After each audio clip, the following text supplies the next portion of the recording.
Glória a Deus, né? Irmãos, olha, só para tentar fazer uma introdução, né? Amém?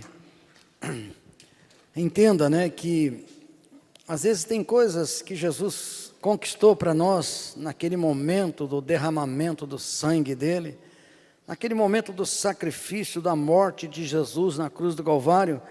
Sabe, são tantas bênçãos que a gente às vezes passa despercebido, entendeu? A gente já conhece, né, que se não fosse o derramar do sangue de Jesus, nós não seríamos salvos, amém? Porque Ele derramou sangue para comprar a minha vida e comprar a sua vida.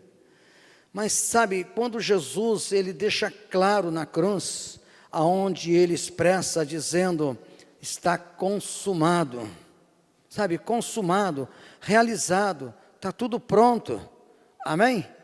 Então, sabe, é inevitável que nós não sejamos prósperos, você está entendendo? Se nós estivermos caminhando com Jesus, amém? Mas Jesus não só nos salvou, não só nos deu vida eterna, porque a gente sabe que aqui nesse mundo tereis aflições, não é isso que ele falou? Vai ter aflições, né? Já sabendo que tinha aflições, por que teria aflições? Por causa desse tabernáculo que você tem aí, ó, de barro. Esse tabernáculo de carne. Esse tabernáculo nos traz muitas aflições. Amém? Porém, o sacrifício de Cristo na cruz do Calvário, para você ter uma ideia, Ele não só nos deu o direito, né? Nos deu esse privilégio de receber, né, a remissão dos pecados, para nós caminharmos em direção à vida eterna, amém? Nós já temos a vida eterna, mas nós precisamos terminar a nossa caminhada, você está entendendo? É o único jeito. Então, o que Jesus fez? Ele nos capacitou para vencer o pecado, é esse que a gente precisa entender. Ele capacitou, irmão. Sabe, Ele sabendo da tua necessidade, sabendo que você está num tabernáculo de barro, então Ele capacitou você para não ser dominado pelo pecado, amém? Não ser dominado pelo pecado. Até a própria palavra deixa claro a respeito disso, né? Ele se assentou à destra do Todo-Poderoso, né? Se fez sumo sacerdote, intercede por nós por causa das nossas fraquezas, amém? Então Ele capacitou, Ele não só libertou, perdoou, salvou e nos capacitou para vencer o pecado. A próprio Paulo, Romanos 6, ele fala isso, né? Que o pecado não tem mais domínio sobre nós. Glória a Deus. Quando nós não tínhamos Jesus, o pecado dominava nós. Era um domínio total. A Bíblia, ela usa uma expressão dizendo que nós éramos escravos do pecado.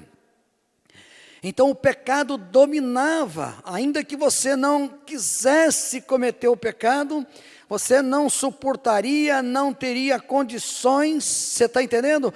De vencer o pecado.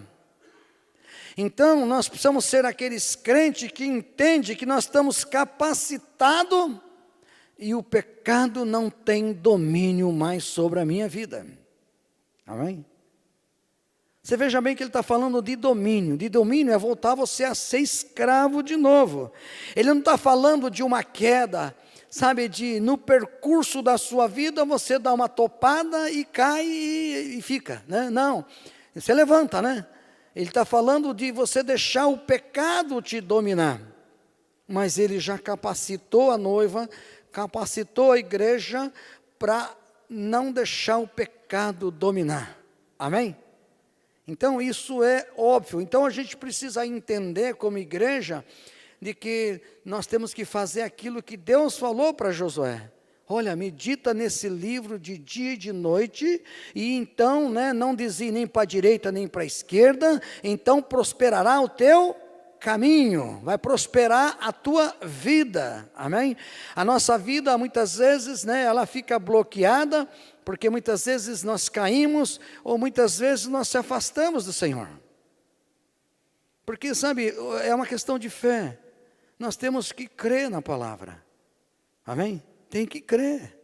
Se você não crê na palavra, se eu não crê na palavra, não tem como viver uma vida em abundância. Não tem como viver uma vida, sabe, no amor ágape. Não tem como viver uma vida, sabe, onde prospera o teu lar. Como pode? Que situação, às vezes, difícil, não é verdade? Né? Tem tudo para prosperar e não prospera. Alguma coisa está errado, concorda? Alguma coisa está errado.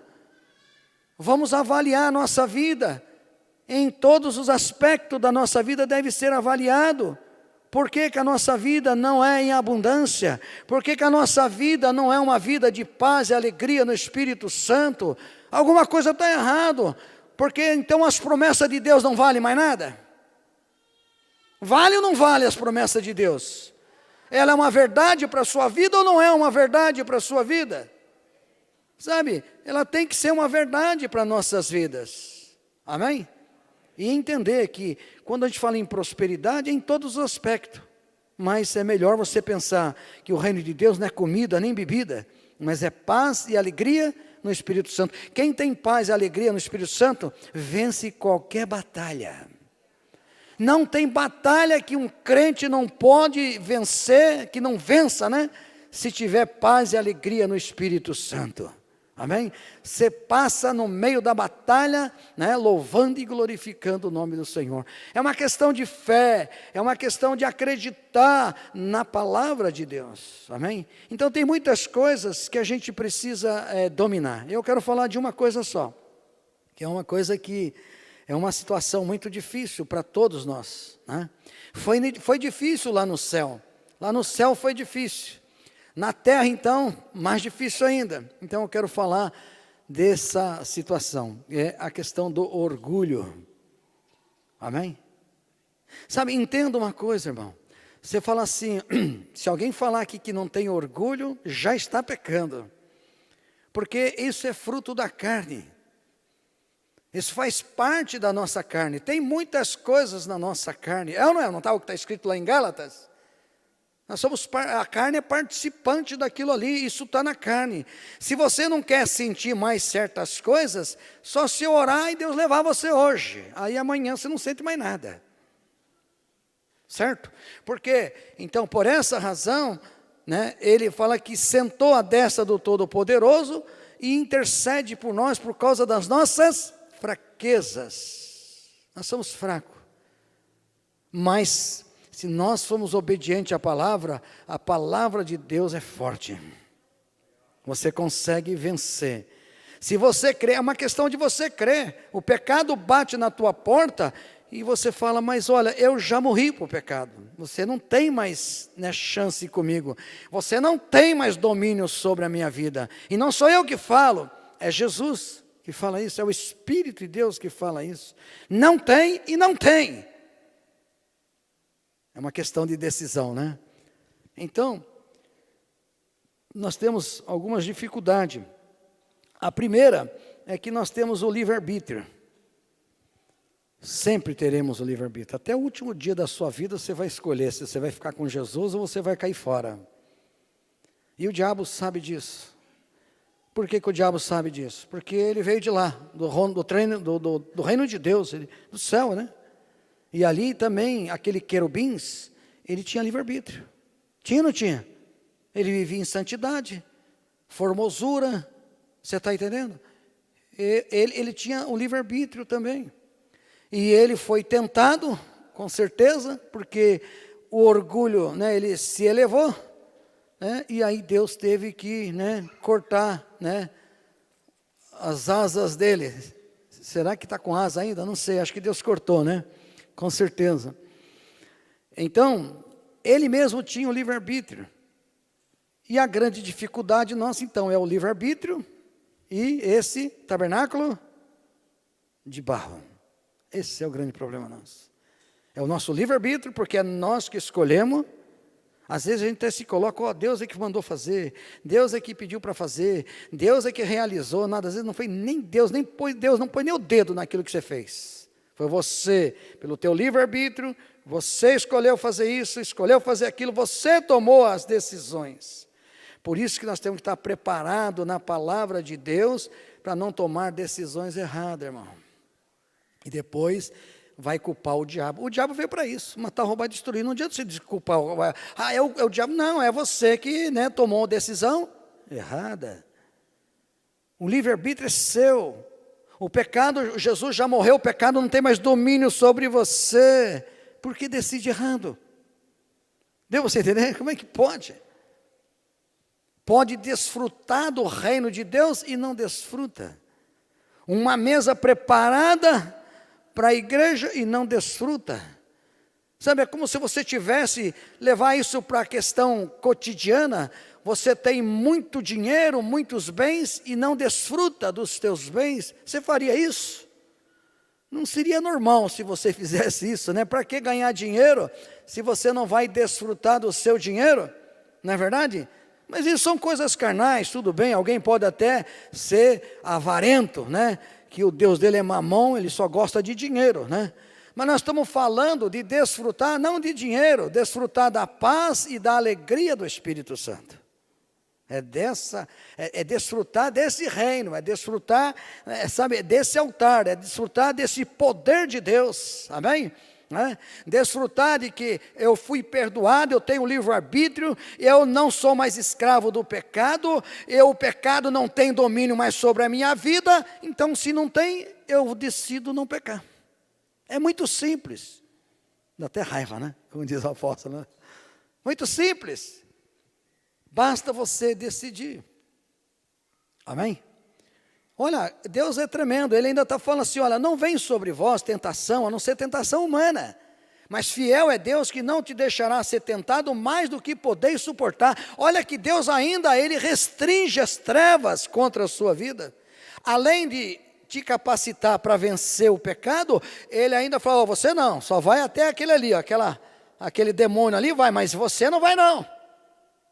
É isso que Ele está dizendo.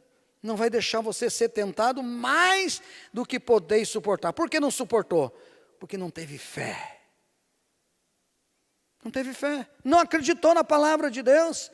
Ele que está dizendo, não vem sobre vós tentação, a não ser tentação humana, e fiel a Deus que não te deixará ser tentado mais do que podeis suportar. Ah, então por que eu não aguentei? Porque não teve fé. Não acreditou na palavra. Às vezes nós estamos mendigando porque não acreditam na palavra. Ah, mas Deus pode fazer isso, Deus pode fazer aquilo, Deus pode fazer todas as coisas, irmão. O problema é nós exercemos a nossa fé. Amém? Então exerça a tua fé. Primeiro, você tem um livre-arbítrio, quer dizer, você pode escolher, você não é mais escravo. Amém? Que escravo não tem direito, mas você agora pode escolher, né? Amém? Então, escolha fazer a vontade de Deus, amém? Então a carne, esse tabernáculo de barro, só tem uma solução para ele, escravidão para ele, agora é para ele, agora você subjuga o corpo, você coloca ele em escravidão, você tranca ele numa cadeia, amém? É você, a tua alma, que manda no corpo, amém? Então, tem tudo, e não desfruta de quase nada. Sabe, é como se a gente tivesse a igreja buscando migalhas. Sabe, migalhas. Alguma coisa recebe de Deus, mas é de vez em quando. A igreja tem vivido isso no mundo inteiro, irmão. São poucas curas, não é verdade? São poucos os milagres. E assim por diante. Então dá a entender o quê? Que a igreja, ela, né, não está desfrutando daquilo que ela poderia, ela já é dela, já pode desfrutar de tudo isso, mas não desfruta. Está dando para entender o que Deus está falando comigo e com você? Então, olha, vamos tentar avaliar a nossa vida e desfrutar um pouco mais do reino de Deus, amém? E uma das coisas que atrapalha a vida do homem A vida da igreja, vamos dizer assim, né? Do homem, né? É uma das coisas que é terrível, irmão. É o orgulho. O orgulho é complicado. Se você disser que não tem orgulho, o orgulho é obra da carne, faz parte da carne. Então você tem orgulho, né? Você só tem que entender o seguinte: orgulho é um pecado? Mas o pecado não tem domínio sobre a minha vida. Então eu não vou me deixar levar pelo orgulho. Esse orgulho muito se manifesta na nossa casa, manifesta orgulho no emprego, manifesta orgulho dirigindo o carro, né? Uma coisinha de nada, o outro já desce do carro e pá, já mata o outro. E assim há uma manifestação de todo tipo de manifestação há na vida das pessoas. E esse orgulho está na carnalidade, está na nossa carne. Não tem como se livrar dele, mas tem como passar um cabresto no nariz dele. Amém? Tem que passar um cabresto. Lembra quando Deus, Ezequias, ele estava numa situação muito difícil. Aí Ezequias chegou lá, o que ele fez? Chamou Isaías. Isaías falou assim: olha, Deus me deu a resposta a respeito de Senecaribe. Deus vai passar um anzol no nariz dele, e pelo caminho que ele veio, ele vai voltar. Amém? É isso. Passa um anzol, sabe, no teu orgulho, e não deixa ele se manifestar. Amém? Principalmente dentro da tua casa. E aí é o lugar mais difícil. Orgulho. Então a gente vai falar um pouco sobre o orgulho. O que o orgulho faz? Vamos dar uma olhada primeiro em Ezequiel, a respeito do orgulho. Veja bem que aqui não é um ser humano, irmão. Ele é um ser celestial. É Satanás em pessoa, né? Vamos dizer assim. E aqui em Ezequiel 28, é só 3 versículos que nós vamos ali, porque o texto depois nós vamos continuar. Em Ezequiel capítulo 28, Deus faz uma analogia, faz uma comparação entre a cidade de Tiro, para aquela época, de Tiro, uma cidade com as características de Satanás. Por isso que Deus fala, ele fala assim para o anjo, fala para o profeta, repreende o rei de Tiro.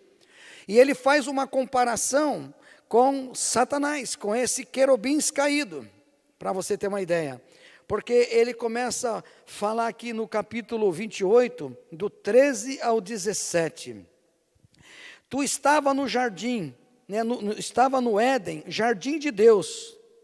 Toda a pedra preciosa era a tua cobertura, o sardônio, o topázio, o diamante, a turquesa, o ônix, o jaspe, safira, carbúnculo e esmeralda e o ouro, e a obra dos teus tambores e dos teus pífaros, estavam em ti, no dia em que foste criado, foram preparados. Tu eras querubins ungido para proteger, e te estabeleci no monte santo de Deus, estava no meio das pedras afogueadas, perfeito eras no teu caminho, desde o dia que foste criado, até que se achou iniquidade em ti. A multiplicação do teu comércio, aí ele vai até o 15, 17, 13 e 17.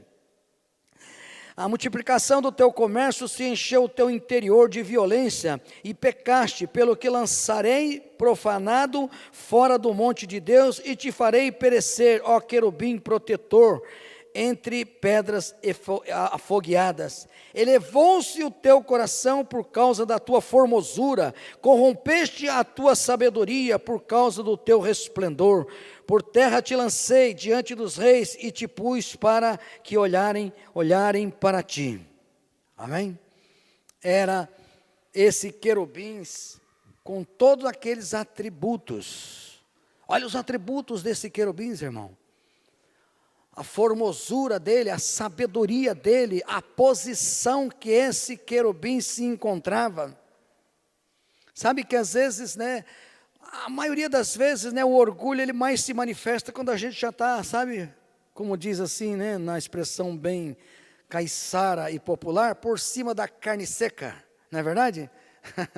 É assim, basta subir um pouquinho, o orgulho se manifesta. Parece que ele conhece o Kairos, parece que ele conhece o termômetro, né? A gente começa a subir, começa a prosperar, começa a melhorar, começa, sabe, e aí de repente entra o orgulho na vida do homem de Deus, entrou na vida desse querubins, não entraria na minha? Não entraria na sua? Pensa bem, né? Claro que sim, sem dúvida nenhuma, né? E aí então Deus teve que, né, afastá-lo do cargo dele, afastar, né, tirou tudo o que ele tinha de privilégio, e isso que faz o orgulho no meio do povo de Deus. De repente uma igreja ela não cresce por causa do orgulho. De repente você não prospera por causa do orgulho. Eu digo prosperar não na área só, como eu já falei, não só na área financeira, isso daí é secular, isso é secundário. Nós temos que estar em primeiro lugar o reino, amém? Então você vive uma vida, por exemplo, assim, às vezes, né, financeiramente capengando. Mas pior do que uma vida financeira capengando, é uma vida capengando espiritual. Aonde você não sente a presença de Deus, aonde tudo dá errado, aonde nada dá certo, aonde você não tem alegria nem paz, você tem que avaliar a sua vida. Você tem que avaliar a sua vida, o que é que você está fazendo com o Deus que te salvou, com o Deus que te perdoou, com o Deus que te capacitou para vencer pecado. Antes você não podia vencer. E Jesus mesmo falou, sem mim nada podeis fazer. Ele está falando de coisa espiritual. Se eu não estiver na sua vida, você não vai vencer o pecado. Se eu não for constante na sua vida, se eu não for, sabe, a sua comida, você não vai vencer o pecado. Só vence o pecado quem busca a presença de Deus. Amém? Então, é melhor a gente avaliar, porque se Deus não poupou nem esse querubins, pouparia a minha vida? Pouparia a sua vida? É uma pergunta. Não poupou esse que tinha, né, recebido de Deus, né, galardões, né, recebeu de Deus privilégios, e Deus não poupou ele por causa do orgulho. Pouparia a minha vida? Pouparia a sua? É uma pergunta. Faça você essa avaliação. Bom, sabe, Provérbio 16, não precisa abrir, 18, fala assim: a soberba procede à ruína. A soberba tem um propósito, irmão. Sabe que tem aí, né, muitas coisas, né, que é derivado. A gente fala derivado, né, do petróleo tem muitos derivados, né? Derivado do orgulho, como a altivez, que é tudo a mesma coisa, que é a vaidade, sabe, é o arrogante, o soberbo, tudo isso daí é derivado do orgulho. Então a gente precisa avaliar a nossa vida. Como que você vai avaliar a sua vida? Olha o teu dia a dia. Vê qual é o seu comportamento no dia a dia. Foca o orgulho. E depois olha para você mesmo e vê o teu comportamento lá em casa. Não precisa nem ser lá fora tudo bem. Mas começa lá em casa. Vê o seu comportamento lá em casa, para ver se é o mesmo comportamento que você tem aqui dentro da igreja, com o teu marido ou com a tua esposa. Vê se é o mesmo. Você vai ver que não é. Então está faltando o quê? A única coisa que vence o orgulho é a humildade. Jesus até falou: aprendei de mim que sou manso e humilde de coração. Então, sabe, faz uma avaliação na sua vida, lá na sua casa mesmo. É o que eu estou fazendo, é o que eu estou tentando fazer a cada dia. Avalia qual é o comportamento seu lá dentro da sua casa, com os seus filhos, qual é o teu comportamento com a tua esposa, qual é o teu comportamento com o teu marido, qual é o teu comportamento financeiro, qual é o teu comportamento, meu irmão? Às vezes o que está prevalecendo aí, sabe, o teu barco está naufragando, e o furo que está no teu barco chama-se orgulho.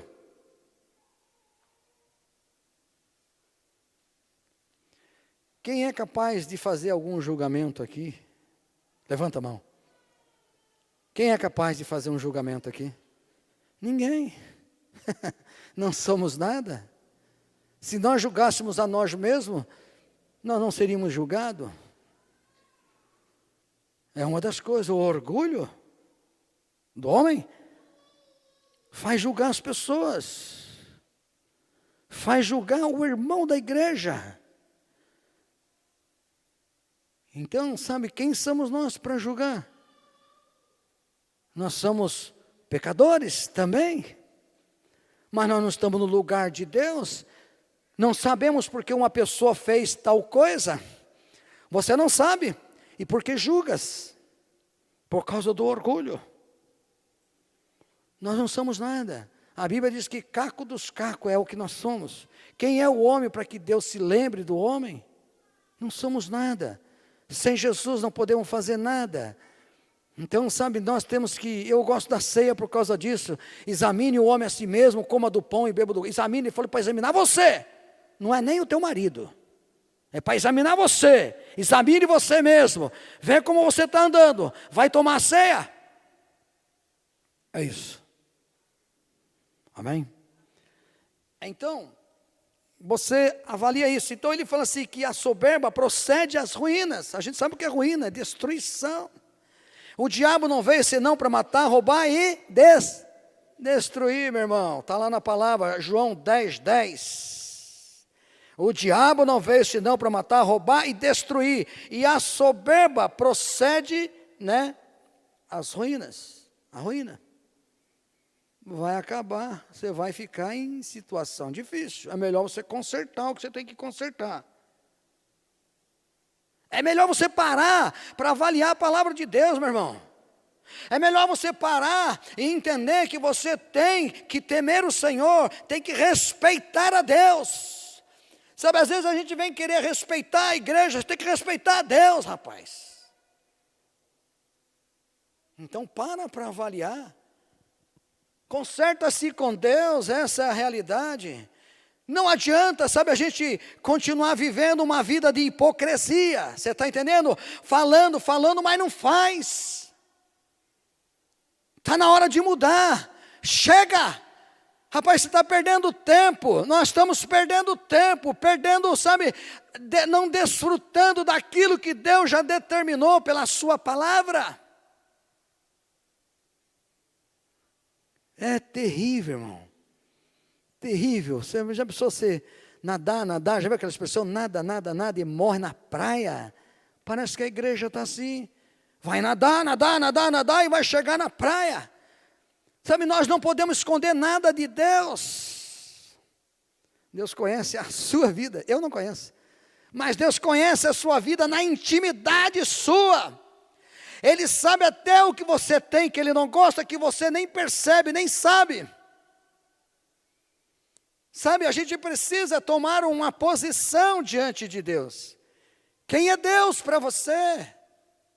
Deus é algo que você pode usar a hora que você quer? Sabe, a hora que você precisa? Meu irmão, não é isso. Deus tem que ser, sabe, por amor a Ele. Não importa o que vai acontecer, é Ele, que eu estou com Ele, não largo dEle. Amém? Amar o Senhor. Então, se você ama a Deus, que eu acredito que ama mesmo, mas qual o termômetro do teu amor por Deus, irmão? Você quer ver, tem lá, eu não sei se é Obadias, Oséias, depois você pega lá, você dá uma lida.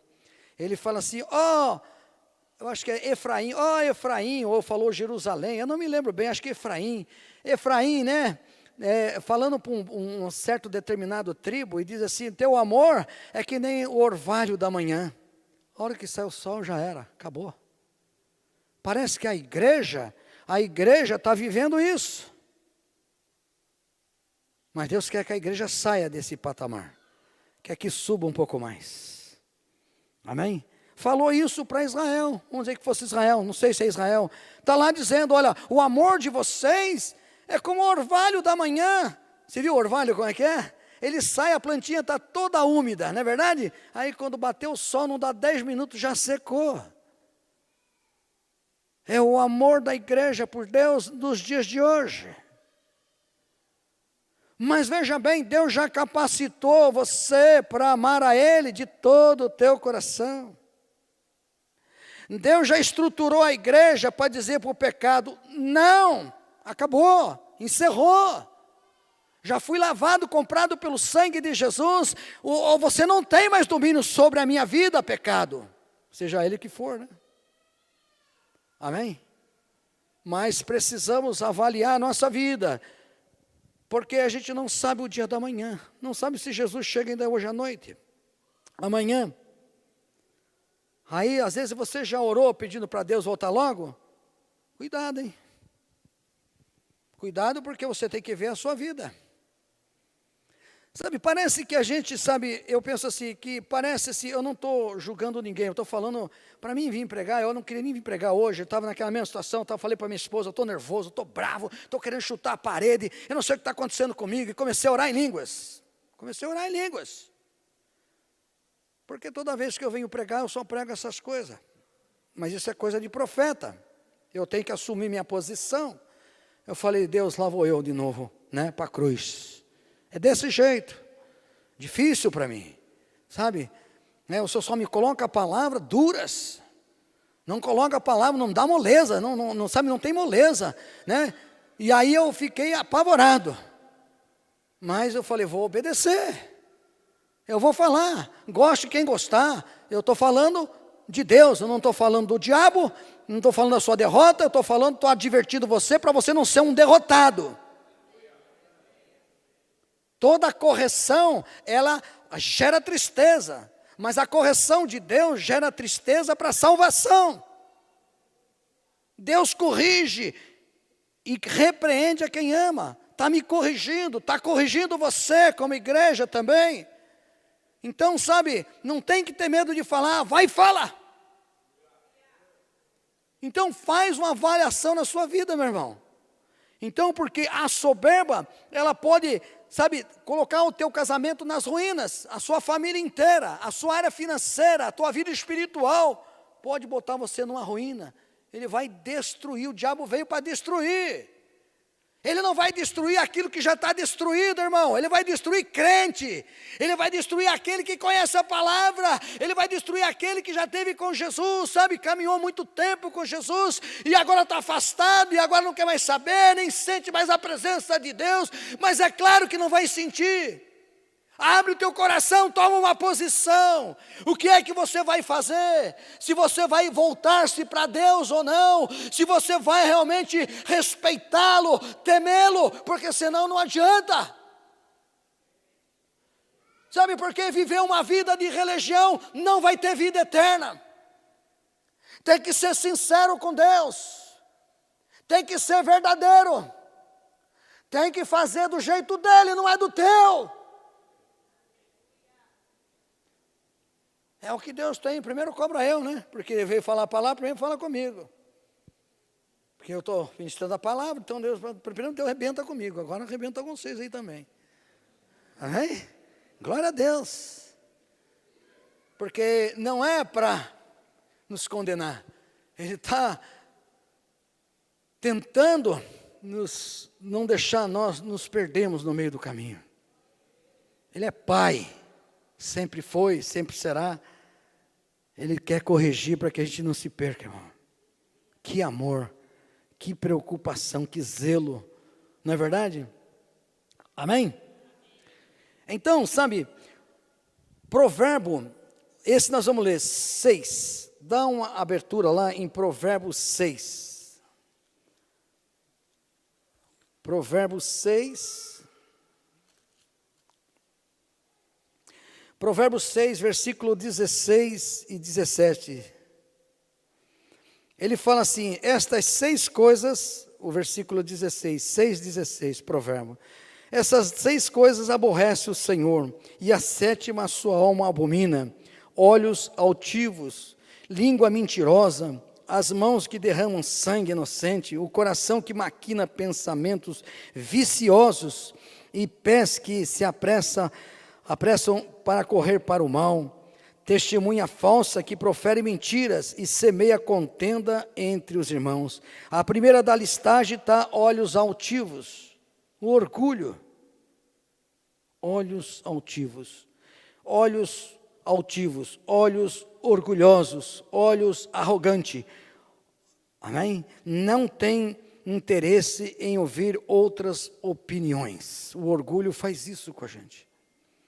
O orgulho nos faz não dar ouvido a outras opiniões. Lá dentro de casa, como é que é? Você para ouvir a sua esposa? Mas para, que eu digo assim, de coração. É que nem trazer aqui a oferta para o Senhor. É com alegria. Não é verdade? E quando a sua esposa, ela começa a falar alguma coisa, tentar fazer alguma colocação para te ajudar, para fazer você entender que você está indo para o caminho errado. Qual é o teu comportamento? O que está prevalecendo? A humildade ou o orgulho? Duro, hein? Deus está pegando duro com nós, hein? Não tem para ninguém aqui não. Amém? Está pegando duro com nós. Amém? Como é que é o teu comportamento? Será que o teu orgulho não deixa você ouvir a opinião da tua esposa? Será que o teu orgulho não deixa você, mulher, ouvir a opinião do teu marido? Isso é sinal de orgulho. E Deus abomina. Deus, Ele não gosta disso, Ele odeia isso. Amém? Glória a Deus. Então, sabe, vamos tentar fazer o quê? Aquilo que Jesus falou: aprendei de mim, que sou manso e humilde de coração. Ele fala aprender, significa que não é porque você recebeu Jesus que você sabe tudo. E o que você faz tudo direitinho. Não, não é isso que a palavra está dizendo. A palavra está dizendo aprender é dia a dia. Se você não dá importância pelaquilo que a sua esposa fala, né, que ela vai dar de opinião, então você está errado, você está no orgulho. Então você pode orar a Deus para Deus revestir você de humildade e com amor ouvir a sua esposa quando ela fala. E isso vice-versa. Amém? É o único jeito. Senão não tem como. Não adianta hipocrisia. Deus conhece a sua casa, conhece a sua vida, sabe o que você está falando lá para a sua esposa, sabe o que a esposa está falando para o marido. Não sabe? Claro que sabe. Então, se Ele sabe, é melhor se render a Ele. Deus, é verdade, Senhor. Eu quero aprender sim, ter humildade com a minha esposa. Começa em casa. A minha esposa. Eu quero aprender com meu esposo. Porque o orgulho impede a pessoa de ouvir outras opiniões. Ele fica firme na opinião dele. Complicado, irmão. Não é fácil, não. Amém? Então, ele fala isso, né? Olhos altivos, olhos orgulhosos, arrogantes, não têm interesse em ouvir outras opiniões. Provérbio 29, 23, também vai falar, né? Vamos lá? Provérbio 29, 23. 29, 23. Amém? A soberba do homem o abaterá, mas a humildade de espírito obterá honra. Quando ele fala a soberba do homem, ele não está falando do homem macho. Ele está falando do Adão, da humanidade. Está falando da mulher e do homem. Amém? Então a soberba vai matar o cara. Mas a humildade, você vê que eu estou falando, quem vence a soberba é a humildade. Por isso Jesus falou: aprendei de mim, sou manso e humilde de coração. Então, ele fala e deixa claro isso nesse 23, amém? A soberba do homem o abaterá, mas o humilde de espírito obterá honra. Como é difícil a gente ter humildade na hora que a gente é confrontado. A gente, sabe, começa a fazer uma formação, a gente forma um conceito na nossa vida daquilo que você acha que é certo, daquilo que você acha que é só você que sabe e ninguém sabe, e na hora que você é confrontado, ai, ai, ai.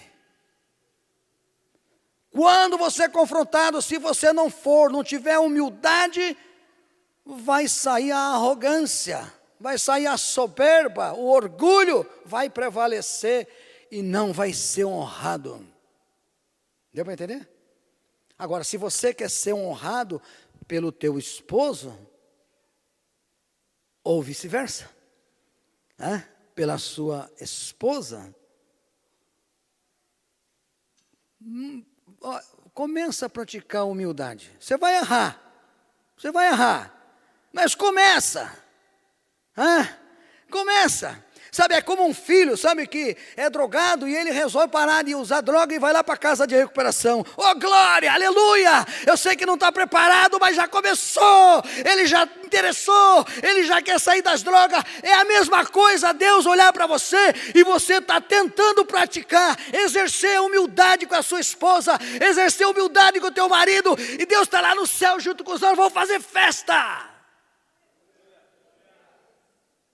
Mas a gente erra e daqui a pouco, faz de conta, e não pratica mais. Tenta 1, 2, 3 vezes e abandona. 1, 2, 3 vezes, depois abandona. 1, 2, 3, não, tem que viver isso. Isso é a mesa que Deus preparou para nós. Aquela mesa de Apocalipse, ali está a humildade. Se você olhar lá, vai encontrar humildade naquela mesa. Preparei uma mesa diante dos teus adversários. Quer algo mais adverso do que humildade e a arrogância, a soberba? A soberba perde para a humildade. Amém? Então, se eu consigo vencer a soberba pela humildade, por que eu não pratico? Mas não é fácil, irmão. Pronto, já falta de fé. Você a conversa sua já não é mais espiritual. A conversa sua já é carnal. Mas é impossível, irmão. Impossível. É carnal. Eu estou aqui para nós conversarmos das coisas do reino de Deus. Estou falando das coisas lá de cima.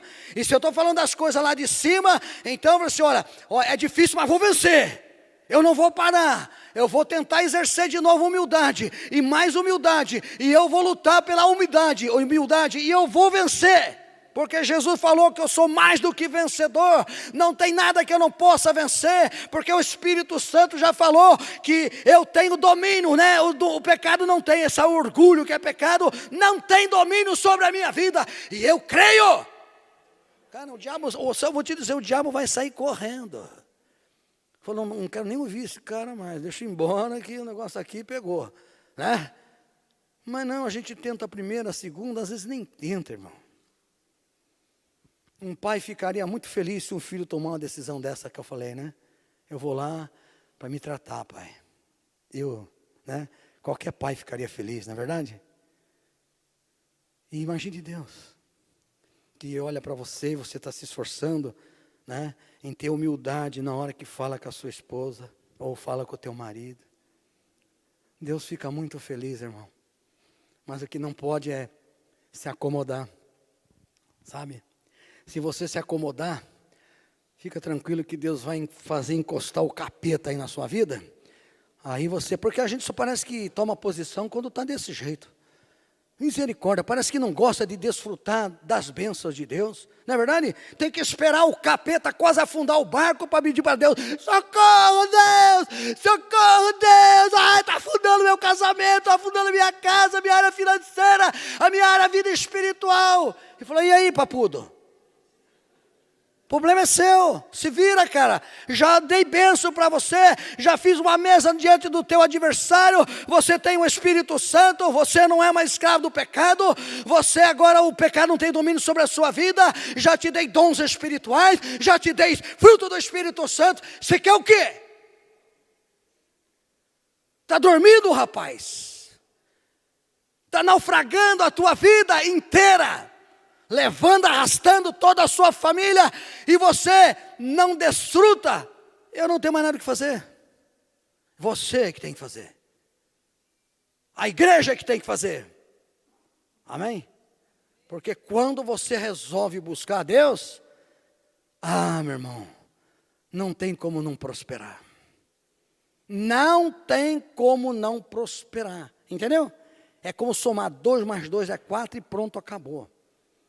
Então, o que Deus mais quer é abençoar você. O que Deus quer mais é abençoar a igreja, a noiva. Mas a noiva não tem muito interesse. Sabe, parece a coisa de namoro, que aquela menina que você quer namorar, mas ela não está nem aí com você. E o rapaz apaixonado pela moça, né? Mas ela não está nem com você, né? Aí você dá presente para ela não está nem aí, e você dá mais isso e dá mais aquilo, e não consegue, sabe? Ela não está nem aí. Parece que a noiva está vivendo assim. Está nem aí para Deus. E você é a noiva, eu sou a noiva. É duro, irmão, mas é uma realidade. O que eu estou falando aqui já pesou lá na minha casa, que eu estou te falando. Eu estava quase dando soco na parede e falei, se é o capeta que está querendo me impedir de falar. E aí eu tive que orar em línguas. Ainda bem que eu oro em línguas. A minha esposa orou por mim também. Peleja. Por quê? Porque é palavra dura. É palavra de decisões. Amém? É palavra de você falar, olha, vou começar. Ou então, vou persistir. Já comecei, mas tenho que persistir. Ou então, vou começar. Amém? Está dura a pancada? Não, esse tipo de pancada que para mim, ela é deliciosa. É para corrigir. É como eu falei outro dia, né? Como vou ficar triste, desanimado, se o médico chegou? Amém? Imagina você doente no deserto, não tem remédio, esperando o médico chegou. O que não andava já está até andando atrás do médico. Né? Cadê o médico? Cadê o médico? Eu quero tomar o remédio, eu quero ser sarado. É o que Deus está fazendo nessa noite aqui nos nossos corações. Jesus está chegando através da palavra, e Ele é que vai curar, né, a sua alma, para que você seja uma pessoa dedicada a Ele. Amém? Mas a decisão é tua, porque tudo que Ele tinha que te dar, Ele já te deu. Então depois não reclama, né? Bom, glória a Deus por isso, né? Então o Salmo fala isso, né? Depois nós vamos lá no Salmo 23, para você ter uma ideia. Salmo 23. Agora escuta o que Davi fala. E Davi fala pelo Espírito de Deus.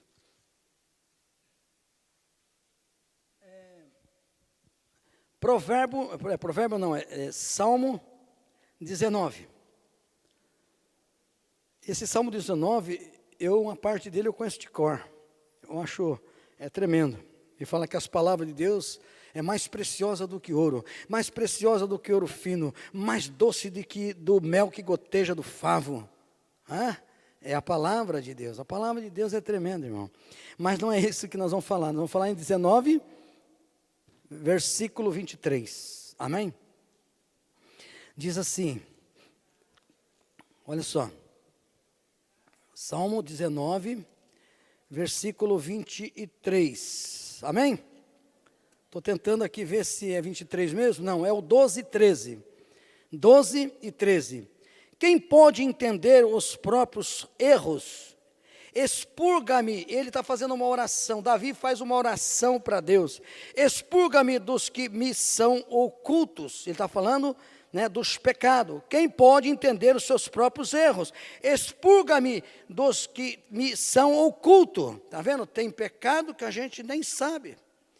Também da soberba, aí ele fala, também da soberba, guarda o teu servo, para que se não assenhoreei de mim, então serei sincero e ficarei limpo de grandes transgressões.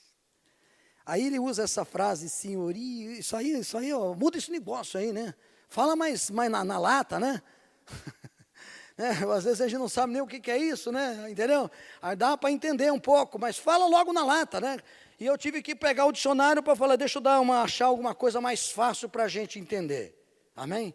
Ele fala, me livra. Aí ele fala, também da soberba. Me livra também da soberba. Isso significa que a soberba é fruto da carne. Então é necessário que você esteja orando.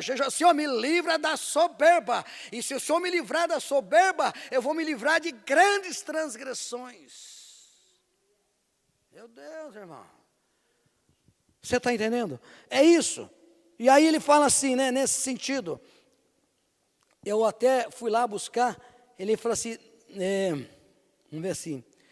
Me guarda de ser dominado pela soberba. Dominado, senhorio quer dizer, você é dono, né? Meu dono é Jesus, irmão. Se o capeta fala, estou fora, meu dono é Jesus. Amém? Então, mas tem que pedir, Senhor, olha, o orgulho é fruto da carne. Me guarda de eu não ser apoderado, apossado desse orgulho, porque se o Senhor me livrar do orgulho, eu ficarei livre de muitas transgressões. Olha o que o orgulho faz com a vida do ser humano. Traz muitas transgressões. E aí Davi ora desse jeito. Aí já tem uma dica para você orar. E para mim também. Amém? Quando você vê que você está praticando, né, o orgulho já cresceu, aí você faz o seguinte, Senhor, como Davi orou, também ora, me livra do orgulho, né? E aí o Senhor vai me livrar de grandes transgressões. Oh, meu irmão, a palavra de Deus é linda, né? É gostoso porque é remédio para a nossa alma. Sabe por que é gostoso levar uma pancada dessa? Porque a palavra é remédio para a alma. Deu para você entender? Ela alivia a minha alma, ela limpa a minha alma, como ele mesmo falou assim, né? Eu vou ficar, né? Me expurga, né? Esse negócio da minha vida, tira esse negócio da minha vida, esse negócio de orgulho, que eu possa, na hora que bater o orgulho na minha porta, eu vou exercer humildade. Amém? É isso que nós precisamos fazer. Amém? Bom, aí lá em 2 Coríntios, não precisa abrir, eu vou adiantar isso aqui. Ele fala assim que Deus repreende o soberbo e dá graça aos humildes. Amém? De novo, a briga entre a soberba, e só quem vai vencer a soberba na sua vida e na minha, é a humildade. Amém? Agora veja bem, Deus repreende, Deus é contra, irmão, Ele vai contra você. Ele briga com você. Sabe, eu tenho falado, irmão, pode brigar com qualquer capeta. Pode ser a posição que tiver, você é crente, você tem o sangue de Jesus, você é homem de Deus, mulher de Deus, pode brigar com qualquer capeta. Mas você pode brigar com Deus?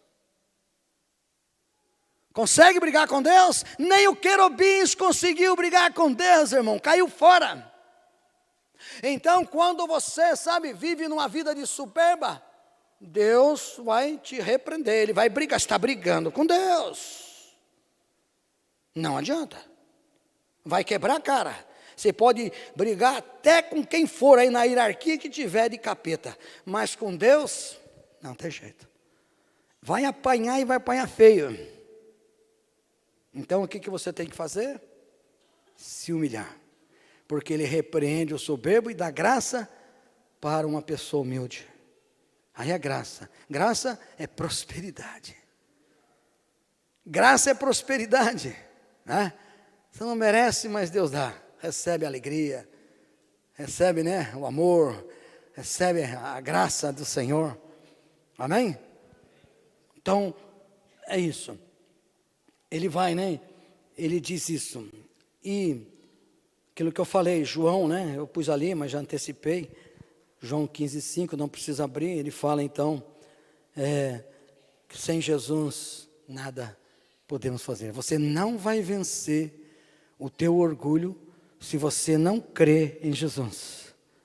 Crer em Jesus, irmão, sabe, não é? Sabe, às vezes a gente tem uma visão que é impressionante. A gente crê em Jesus, a gente já começa a pensar, ver Jesus na cruz do Calvário. Claro, é isso também. Mas crer em Jesus, meu irmão, é crer na palavra.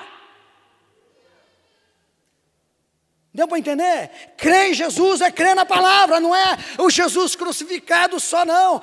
Isso é muito fácil, é fácil de falar, é fácil de olhar e chorar. E olha, Jesus foi morrer na cruz, é isso ele fez mesmo. Mas Jesus é a palavra, é o verbo que se fez carne, que habitou entre nós. Então é a palavra.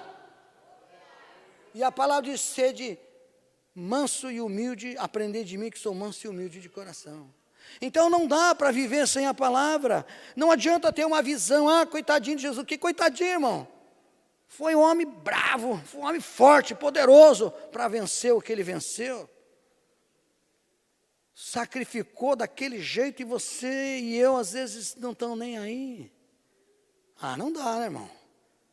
Dá para você pelo menos tentar entender um pouco, né? Deus olhando para nós como igreja. Meu Deus, só Ele para aguentar. Só Ele para aguentar. Só Ele para ter paciência. Só Ele para ter humildade, para chegar de noite lá, na hora que você estiver dormindo, né? Ele falou: filho, boa noite. Posso falar com você? Deus é assim. Se fosse nós, já chegava para matar logo, né? Entendeu? Né? Então, sabe, tem que respeitar Deus, irmão. Chega. Tem que respeitar o Senhor, tem que temer o Senhor. Não está mais para ficar, sabe, até quando cochearei entre dois senhores, porque está cocheando entre o mundo, né? Não é idolatria, mas está o mundo e o Deus. Você tem que buscar Deus. É o único jeito.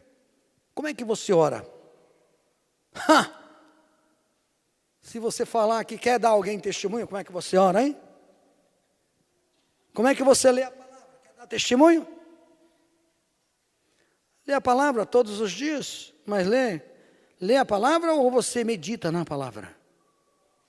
Você ora, não precisa botar o joelho no chão, não pode ficar de pé mesmo. Recambaia, shebaia, baia. Ou então, Senhor, ó Deus Todo-Poderoso, quanto tempo você ora? Agora chegou um irmãozinho, ele falou: tive um sonho com você. Eu falei: que sonho que você teve comigo, rapaz? Eu vi você orando, mas orava, rapaz. Falei: meu Deus, né? Falei: bom, ainda bem que eu estava orando. No sonho dele, né? Amém?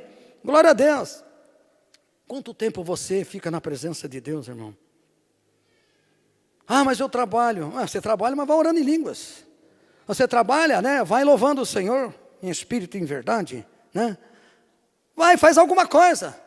Agora você prefere ficar pensando aquela coisa: será que vai dar certo? Será que não vai dar certo? E eu não sei o que vou fazer com aquilo, eu não sei o que vou fazer com aquela. Sabe, você fica ali o tempo todo gastando os teus neurônios, sabe, naquilo que não é pão. Em vez de falar: Senhor Todo-Poderoso, está nas tuas mãos, glória a Deus, eu quero te agradecer, Senhor, por todas as tribulações. Eu sei que o Senhor vai me dar a vitória, porque a vitória já é certa. Então, Senhor, eu não quero nem me preocupar com isso. Eu sei que o Senhor vai prover no momento certo. O Senhor proveu lá para Mordecai, a hora que estava para ir para a forca, o Senhor já livrou ele. Estava para ir para a forca, livrou ele. Deus é Deus que livra, irmão. Uma situação que eu passei na área financeira, dentro da casa de recuperação, uma situação difícil, não conseguia pagar nada, fazia 3 meses que não pagava a conta de água, a conta de luz, conta de telefone, não cortaram porque Deus não deixou, e eu fui atrás lá do rapaz que estava no meu escritório, e o rapaz disse que ia entregar o escritório, eu estava numa situação tão difícil, e aí eu saí de lá, ainda tive que pedir dinheiro emprestado, tocou o telefone 2 vezes, falou: acabou o gás na missão, e aí agora o outro ligou de novo, falou assim: olha, o meu carro tombou, o carro que você vendeu para mim, e eu não ia cobrar a tua multa, mas agora eu tenho que pagar, eu preciso pagar o guincho, eu preciso que você pague essa multa. Eu falei: Deus proverá. Eu estava no estreito, rapaz. Isso que é estreito: 3 contas de água, 3 contas de luz, 3 contas de telefone. Já era para ter cortado há 30 dias, já era 90 dias, estava vencendo, não foi cortado, para você ter uma ideia. Fui lá atrás, pedi para minha esposa: tem R$1 aí para me pegar o ônibus? Ela falou: tem aí umas 12 moedas, eram as 12 tribos de Judá. Essas 12 tribos de Judá estão aqui. E eu fui, mas não tinha dinheiro para voltar. No final eu tinha que falar para o rapaz, né, o profeta, teve que falar: dá para você emprestar R$1 para mim voltar? e volto. Quando eu desço na praia, eu estou caminhando, e o diabo falou no meu ouvido assim, mas muito claro: quem é o Deus que você serve, que não consegue nem pagar uma conta de água, nem uma conta de luz? Falou nítido no meu ouvido: se você me servir, eu não só te dou esse dinheiro para você pagar tudo que você precisa, e te dou muito mais. Mas na hora, em espírito, arreda-te de mim, Satanás. Quem viu na rua falou, acho que eu era louco, né? Porque aí eu já dei um bom para correr mesmo. Quem viu eu na rua falou assim, o César ficou louco, se fosse conhecido, né? Arreda-te de mim, Satanás, não conhece as coisas de Deus, só conhece as coisas dos homens, vai-te embora. E foi. Eu vi que a presença não estava mais. Logo em seguida vi um pardal caído no chão, falou, está vendo esse pardal? O Espírito falou, Deus sabe que ele caiu aí. E eu fui para casa. Cheguei em casa, minha esposa, a Leni, perguntou, e aí, como é que foi? Eu falei, o negócio está difícil. O negócio está difícil, mas eu vou fazer o seguinte, eu vou fazer o que Deus manda, eu vou para o meu quarto, vou me trancar no meu quarto, vou orar, vem um irmãozinho aí, trouxe um envelope para você. Um irmãozinho da onde? Um irmãozinho daquela igreja. Ih, rapaz, deve ser convite para alguma coisa, quer vender alguma coisa, né?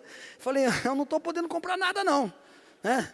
Aí, não, ela deixou aí, nem viu o que é. Minha esposa, ela é muito, nesse sentido, ela não mexe, né? Ela, tá aí, esse envelope aí, eu não mexi, não vi nada, né?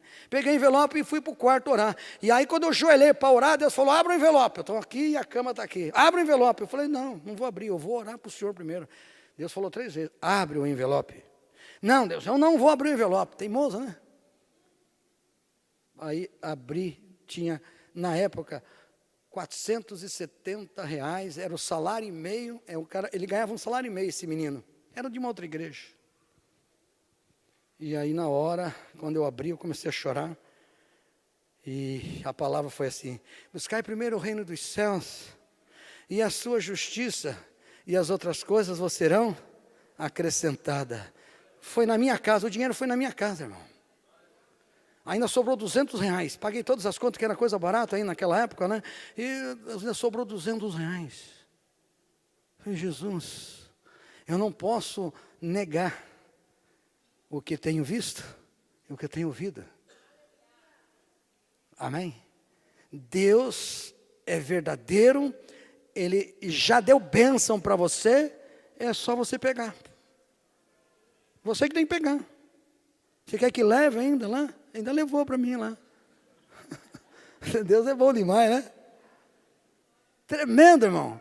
E perguntei para o irmãozinho, como que você faz isso, rapaz? Trabalha o mês inteiro, pega o teu salário e traz tudo para mim. E falou, rapaz, se eu não entregasse, enquanto não entreguei o envelope na mão da tua esposa, eu não sosseguei.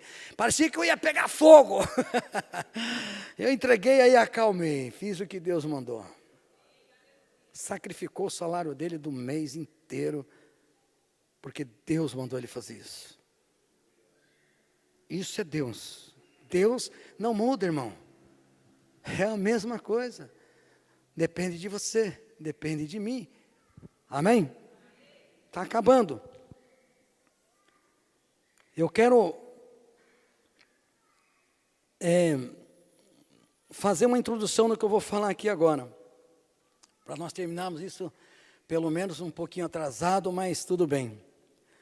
Sabe, em 2 Crônicas, capítulo 26, se você quiser abrir, abre, eu vou falar só alguns versículos. Eu ia falar mais, mas eu falo muito, né? Então eu tenho que terminar isso aqui.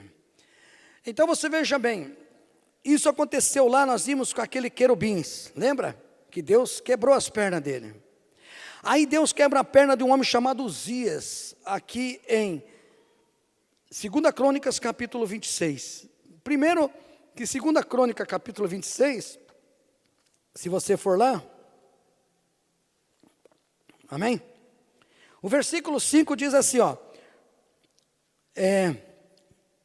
Uzias, primeiro 3, Uzias, da idade de 16 anos, quando começou a reinar, e 55 anos reinou em Jerusalém, e era o nome da sua mãe, Jecolias, em Jerusalém. Versículo 5. Porque deu-se a buscar a Deus nos dias de Zacarias, sábio nas visões de Deus, e nos dias em que buscou o Senhor, Deus fez-o prosperar.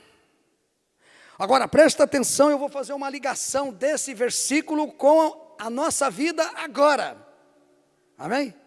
Vou fazer essa visão, porque assim, você lê a Bíblia, às vezes você vê alguma coisa, Deus te mostrou alguma coisa aqui, Deus já estava lendo outro dia, já me mostrou outra coisa. Eu falei, meu Deus, né? Como é viva essa semente aqui. Então ele está falando assim que esse homem, né, Uzias, porque deu-se a buscar a Deus. Então Uzias, ele pegou um reinado, tinha 16 anos. Como é que pode um menino de 16 anos querer reinar, ser rei, fazer governar a Jerusalém e Judá? Difícil, irmão, né? Mas ele começou a governar. E ele começou a governar, mas o que ele fez? Ele buscou o Senhor, ele buscou a Deus, né? Nos dias de Zacarias. Zacarias era o profeta de Deus. Porque Zacarias, ele tinha o conhecimento de Deus, ele tinha a visão de Deus. Irmão, sabe, entenda uma coisa, por que você tem que congregar? Não deixai-vos de congregar. Não deixa de congregar, irmão. Porque, sabe, assim como Deus, sabe, usou Zacarias e orientou a Ezequias para que ele prosperasse, assim são todos que estão nesse púlpito. A própria palavra de Deus, ele deixa claro, falou para Israel e para Judá: eu vou separar pastores cheios de inteligência e de sabedoria de Deus, para cuidar de vocês. Então, uma das maneiras que nós cuidamos de vocês é aqui nesse púlpito. É uma forma de você aprender a palavra, é uma forma de você receber comida de Deus, é uma forma de você ser exortado, é uma forma de você ser amado, é a escola de Deus, a igreja. Parece que não aprendeu ainda. A igreja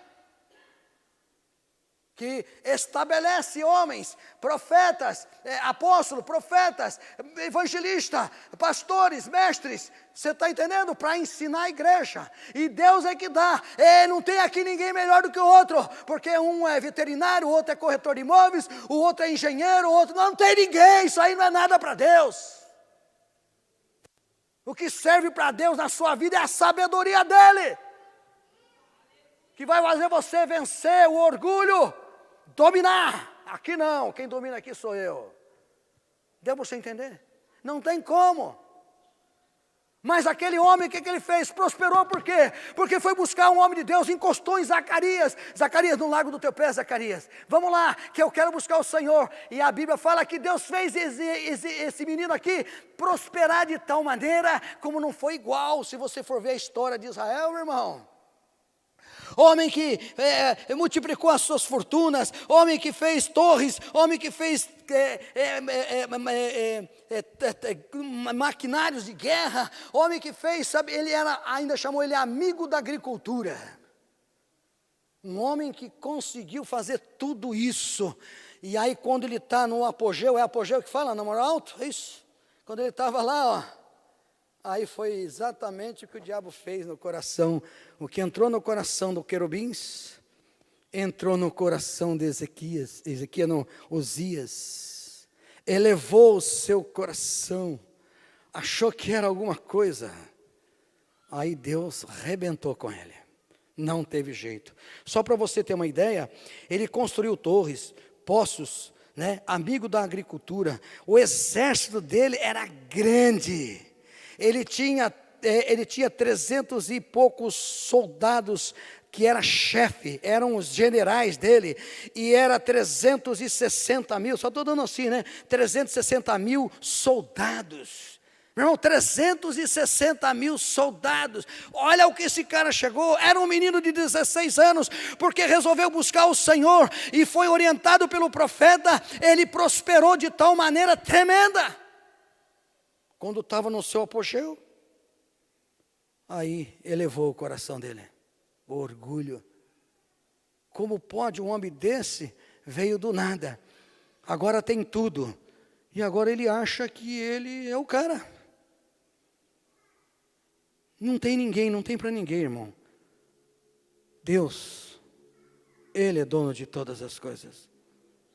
Se você faz alguma coisa, é porque Deus está agindo na sua vida, porque sem Ele, nada podeis fazer. Mas Ele se propôs, e Ele cresceu, e desenvolveu. A fama dele cresceu, bateu até na porta dos egípcios, para você ter uma ideia. Ele tinha aqueles 3.000 e poucos soldados. Aí a Bíblia estava falando bilicosa, é um nome difícil de dizer. Aí, em vez de facilitar as coisas para a gente, parece que complica mais, né? Então, bilicosa, alguém sabe o que é? É difícil saber o que é isso, né? Então, eu fui lá no dicionário, eu falei assim, vocação ou inclinação. Quer dizer, eles tinham 3.600 soldados que tinham vocação para ser soldado, tinha inclinação para ser soldado. É homem que nasceu, em vez de dar uma chupeta, deram uma espada para ele. Você tem uma ideia? Então o cara, ele realmente foi exaltado por Deus de uma maneira tremenda. Mas aí o que aconteceu? Aconteceu isso. Quer ver? Ó? Aconteceu para nós terminarmos aqui. Amém? Vamos lá ver. 26, 16 a 21. Amém? 16 diz assim: mas havendo já fortificado, exaltou-se o seu coração até o corromper, e transgrediu contra o Senhor, o seu Deus, porque entrou no templo do Senhor para queimar incenso do altar do incenso. Porém o sacerdote Azarias entrou após ele, e com ele 80 sacerdotes do Senhor, varões valentes, e resistiram a Uzias, que lhes disseram: a ti, Uzias, não compete queimar incenso perante o Senhor, mas só os sacerdotes, filhos de Arão, que são consagrados para queimar incenso. Sai do santuário, porque transgrediste, e não será isso para a honra da tua parte do Senhor Deus. Então Uzias se indignou, e tinha um incensário na sua mão para queimar incenso. Indignou-se ele, pois contra o sacerdote a lepra lhe saiu à testa perante o sacerdote na casa do Senhor, junto ao altar do incenso. Então o sumo sacerdote Zacarias olhou para ele, e também todos os sacerdotes, e eis que estava leproso na sua testa, e apressuradamente lançaram fora, até mesmo se deu pressa em sair, visto que o Senhor o ferira. Assim ficou leproso o rei Uzias nos dias da sua morte, e morou por ser leproso numa casa separada, porque foi excluído da casa do Senhor. Ainda morreu sozinho. Ficou isolado. Sabe, a gente vai transgredindo contra o Senhor, você vai se isolando, como se isolou aquele homem. Mas presta atenção, olha o orgulho desse homem. Os sacerdotes entraram 80, entrou o sacerdote, entrou mais os outros, completou os 80, mais 80 sacerdotes, e eles direcionaram uma palavra para Uzias: não compete você fazer isso. Cuidado, irmão, o que você fala dos pastores. Outra coisa que eu quero deixar claro aqui: cuidado o que você fala dos pastores. É melhor você pensar 2 vezes antes de falar. E se tiver que falar alguma coisa para o pastor, procura ele. Não fica. Deus odeia isso. Deus não aceita isso. Ele tem ódio disso. Vai arrumando contenda. É uma das que estão lá na listagem, ele se abomina, né? Uma delas é essa. Aquele homem ensoberbeceu, ele era rei, ele não era sacerdote, ele pegou e foi fazer um papel que não era dele. E aí o sacerdote corrigiu ele.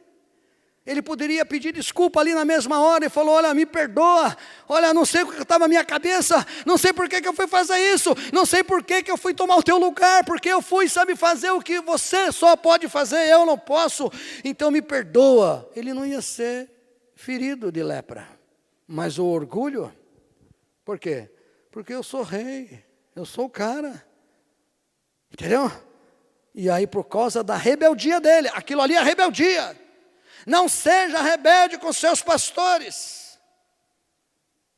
Com a tua liderança, não seja rebelde. Para de falar mal. Você vai acabar sozinho. Como acabou Uzias. Sozinho. Você tem algum problema para resolver? Resolva você e a pessoa. Chama ela. Traz testemunha se precisar. Chama o pastor. Conversa. Acerta a situação. Mas não faça o que Uzias fez. E ele ainda foi só corrigido. Se ele tivesse arrependido, dava tudo certo. Mas não se arrependeu. O orgulho. Uma das coisas que nos deixa, né? O orgulho também, a gente não quer perdoar, não quer liberar perdão, né? Então, meu irmão, você já tem domínio. O orgulho, que é pecado, não tem domínio sobre a sua vida. Jesus já te libertou. Amém?